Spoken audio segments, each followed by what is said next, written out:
तर राज्यातल्या शेतकऱ्यांची परिस्थिती काहीशी अशी आहे की एकीकडे बियाणांचं बोगस बियाणांचं संकट आहे, दुसरीकडे गोगलगाईंचं संकट आहे, तर तिसरीकडे रायगडमध्ये नदीतनं जो गाळ वाहून आलाय त्या गाळामुळे शेतकऱ्यांसमोर एक नवीन संकट उभं राहिलं आहे।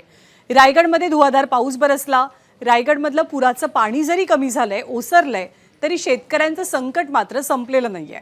महाड परिसरातल्या नदीकाठच्या भातशेतीत पुराच्या पाण्यासोबत जो गाळ वाहून आलाय किंवा शेतात साचलाय, त्यामुळे भात पिकाचं नुकसान होण्याची भीती व्यक्त होते। या पार्श्वभूमीवर शरदचंद्र पवार पक्षाच्या राष्ट्रवादी काँग्रेसनं सरसकट पंचनामे करून शेतकऱ्यांना हेक्टरी 50,000 रुपयांची नुकसान भरपाई देण्याची मागणी केली आहे। विशेष म्हणजे हा गाळ थेट भाताच्या कोवळ्या रोपांवरती साचलाय, त्यामुळे रोपं गुदमरून मरून जाण्याची भीती व्यक्त होते।